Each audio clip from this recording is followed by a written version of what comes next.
पाली जिले के ग्राम हातलाई सुमेरपुर रोड पर राजस्थान कोऑपरेटिव डेयरी फेडरेशन की इकाई पशु आहार संयंत्र पाली स्थित है, जिसे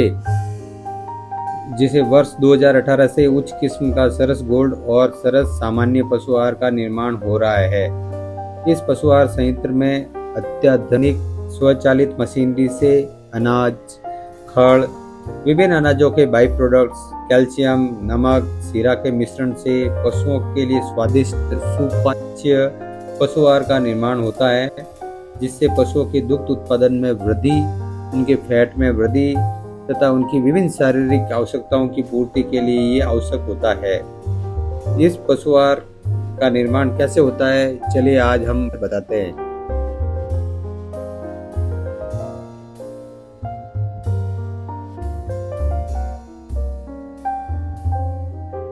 पशु आहार निर्माण के लिए हर 15 दिन के अंदर इसमें लगने वाले विभिन्न अवयवों का क्रय होता है। क्रय होने के पश्चात जब गाड़ी गेट पे आती है तो उसके सारे कागजात वगैरह जैसे चालान है, उसका जो पार्टी का नाम है, वो सारा चेक किया जाता है। चेक करने के पश्चात उस गाड़ी का सैंपल लिया जाता है। ऊपर वाले बैग से इसका रैंडम सैंपल लिया जाता है। सैंपल पूर्णतः सैंपल कमेटी के समक्ष होता है। एक बार सैंपल लेने के पश्चात उसको NIR फॉस मशीन है, लेबोरेटरी के अंदर जांच की जाती है तथा लेबोरेटरी के अंदर इसकी जांच होने के पश्चात जब ये गुणवत्ता मापदंडों के अनुसार पाया जाता है तो इसका आगे का प्रोसेस है वो शुरू किया जाता है। एक बार गाड़ी पहली रैंडम कृषि के अंदर पहले रैंडम गुणवत्ता मापदंडों में पास हो जाती है तो उसका फिर कांटा करवाया जाता है। कांटा होने के पश्चात इस गाड़ी को उतारने के लिए वापस से कच्चे माल गोदाम की तरफ भेज दिया जाता है।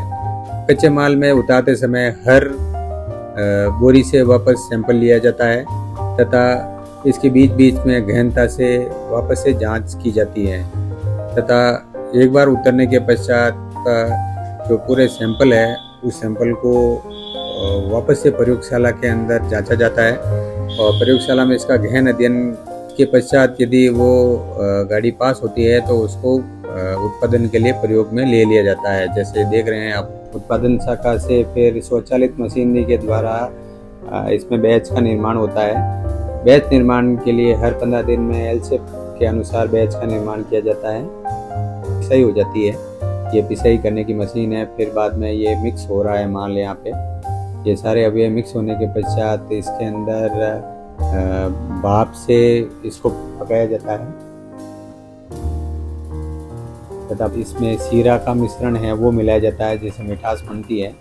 और भाप और सीरा के मिश्रण के पश्चात इसको पहले गोलियों के रूप में बाहर निकाला जाता है और ये जब निकलता है तो गर्म होता है तो इसको इंडस्ट्रियल कूलर से फिर ठंडा किया जाता है और ठंडा करने के पश्चात इसमें पैकिंग कर दी जाती है। पैकिंग 50 kg की पैक में किया जाता है तथा इसके साथ साथ सिलाई कर दी जाती है तथा सिलाई करने के पश्चात इसमें QR कोड का टैग लगा दिया जाता है ताकि कोई नकली और असली की भी पहचान हो सके और साथ साथ में वजन इसके अंदर जांचा जाता है।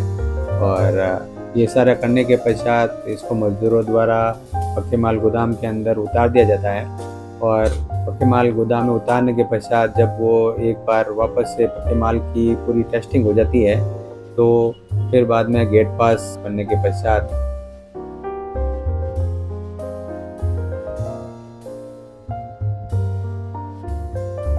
में सिक्योरिटी गार्ड की उपस्थिति में ट्रक लोड करा दी जाती है और फिर ट्रक लोड होने के पश्चात उसको कांटा करवा के और उसको भेज दिया जाता है।